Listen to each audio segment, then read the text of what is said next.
Yes, guys, what's happening here at LRFC? It is Alid, who's reviewing the Aston Villa 3, Liverpool 3. Disappointing day at Villa Park, I think it has to be said, irrespective of the fact we don't have any sort of significance. This result doesn't have any significance on our season. It's still obviously disappointing because you have dignity in these moments. And the fact we've been complacent in the space of 3 minutes to let Duran score 2 goals, it's obviously not good, but I think that's been the story of our season. Look, I'll tell you guys right now, and I want you guys to get involved down in the comment section. What was your major takeaways of the game? And please make sure you like, comment, and subscribe to LRFC.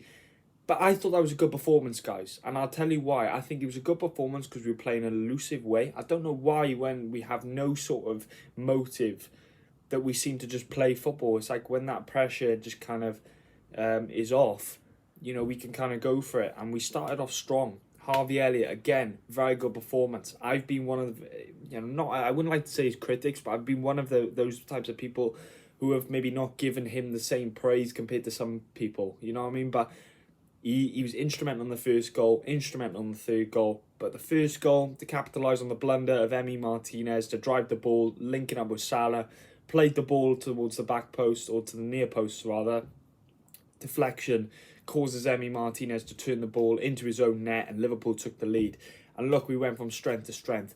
Despite, obviously, Villa never really allowing us to pull away from the game, Yuri Tielemans capitalised, and that's what made it slightly difficult because Villa started to settle and it started to become a little bit more end-to-end. And Liverpool were dominating those early phases. Villa sort of settled, allowed it to be a bit more open, and ultimately Cody Gakpo scored.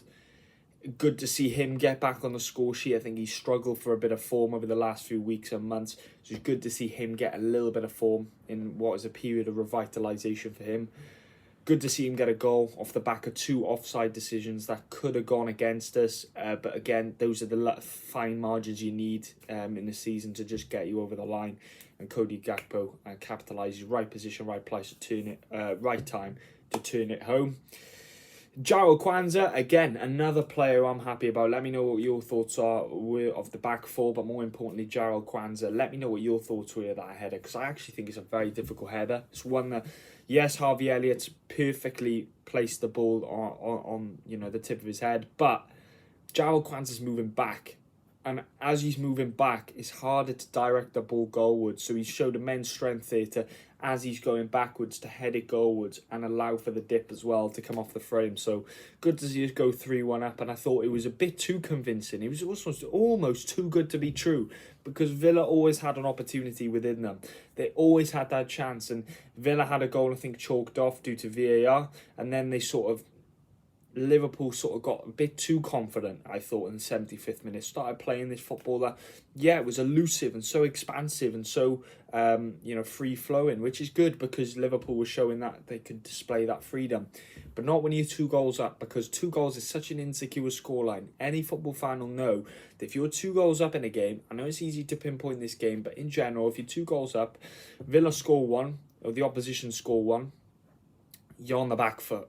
There's that inevitability that if they score 1, they'll score another. And that's what happened in quick succession. 3 minutes, Villa scored 2. And then it ended 3-3. Look, it's disappointing because Jurgen Klopp won't make it 300 wins now as Liverpool manager. He could make it 299 with a win against Wolves. However, when you draw 10 games in a season, you don't expect to win the league. I'm going to count my blessings, guys, because ultimately, can you imagine we'd fell apart at Villa like we did tonight if we were in a title race? So you've got to really, count your blessings, and how damaging that would have been, I think, just to the overall mood going into that game on Sunday. I think I'm kind of glad we were out of it in the first place, but you never really want to admit that as a football fan, but I think we can safely say that had we been in that situation, how difficult that would have been to bounce back and just sort of try and give the send-off, but also, there's no league to show for it. But we come past that. I know a lot of people are on the more positive and optimistic side and say, well, look, at the start of the season, you would have taken being in a title race, winning a cup and securing top 3. I mean, when you put it like that, it is, a massive overachievement. I just worry now that next season you know, we go from a position where fans demand that same level again, and even better.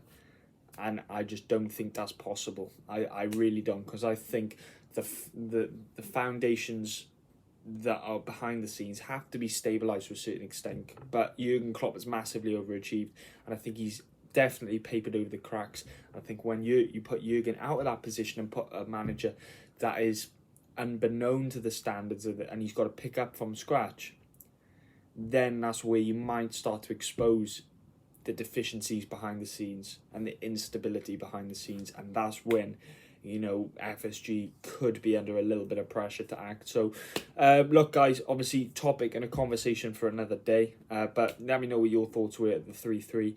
Let me know guys, but more importantly, I hope you're having a lovely day. Make sure you smash that like, comment and subscribe to LRFC.